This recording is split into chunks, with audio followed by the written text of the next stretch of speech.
بھائی اور بہن کے جھگڑے دیکھ لیجیے آپ، سارے باپ کی جائیداد کے اوپر تو بھائی قبضہ کر کے بیٹھ گیا، اور اس کے بعد میں بہن دوسرے گھر کی ہو گئی، یہاں ہمارے گھر میں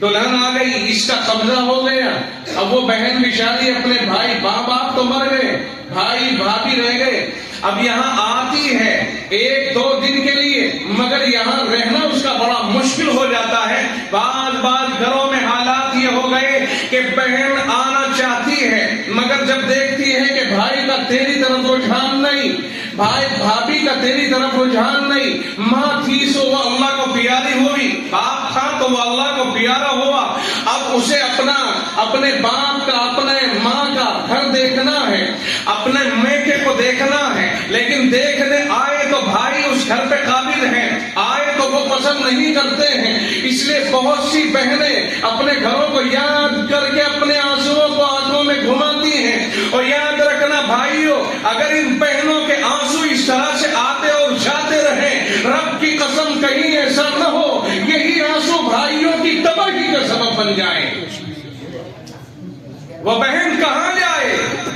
جس سے اپنے بھائی کے گھر پہ پناہ نہیں مل رہی ہے، اسے عورتیں تانا دیتی ہیں تو اپنے گھر نہیں جاتی، تجھے 2 سال ہو گئے تو اپنے گھر اب تک نہیں گئی، تیرا بھائی نہیں آتا، تیرا بھائی ہے کہ نہیں، وہ کیا کہے، اور کبھی کبھی اس کی سانس بھی اس کو تانے دیتی ہے کہ تیرے چاہنے والے تیرے گھر میں ہی نہیں رہے، رات دن ہمارے سر کا درد بنی پڑی ہے، یہ سانس بھی اسے ٹارچر کر رہی ہے، ادھر بھائیوں کے پاس میں اس کو جگہ نہیں مل رہی ہے۔ اس بہن کا اب کون ہے؟ یہ بہن جب اپنے باپ کی بیٹی تھی تو اللہ کے رسول صلی اللہ علیہ وسلم نے فرمایا تھا، من ابتلی من هذه البنات بشيء فاحسن اليهن كن له سترا من النار، فرمایا کہ جو باپ بیٹیوں کی وجہ سے مشقت میں مبتلا کر دیا گیا، بھائی بیٹیوں کے لیے کمائے گا، رشتے کرے گا، پڑھائے گا، اچھی تعلیم دینا اس کی ذمہ داری بنی،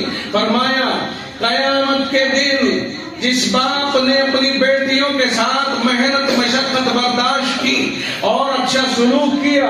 اچھا برتاؤ کیا، فرمایا قیامت کے دن اس کو ان بیٹیوں کی طرف سے اللہ یہ اجر عطا فرمائے گا کہ اگر وہ جہنم کا حقدار ہوگا تو یہ بیٹیاں جہنم کے اس کے بیچ آڑ بن جائے گی، جہنم میں جانے سے اللہ تعالیٰ ان بیٹیوں کی خدمت کی وجہ سے اسے بچا لے گا۔ یہ حدیث پاک کہتی ہے۔ تو میرے بھائیوں، یہ بیٹیاں بڑے اونچے درجے کی ہوتی ہیں، اپنے بھائیوں پر انہیں بڑا فخر ہوتا ہے۔ یاد رکھیے اپنے بھائیوں کا نام لینا یہ اچھا بھی نہیں سمجھتی، بھائی کہہ کے پکارتی ہیں۔ آپ نے دیکھا ہوگا جب یہ بھائی اس کے پاس جاتا ہے اپنی بہن کے پاس سسرال میں اس کی، تو اگر بیمار بھی ہوتی ہے رب کی قسم یہ بہن پھولی نہیں سماتی ہے، میرا بھائی آ گیا، اپنے بھائی کے لیے طرح طرح کے کھانے تیار کرتی ہے، میرا بھائی آ گیا، لوگوں کو بتاتی ہے میرا بھائی آیا۔ اور ان بھائیوں کا یہ عالم ہے کہ بہنوں کو واپس آنا قبول نہیں کر رہے ہیں، ایک جوڑی کپڑے دینے پڑیں گے صرف۔ میرے بھائی یہ کیا ہو رہا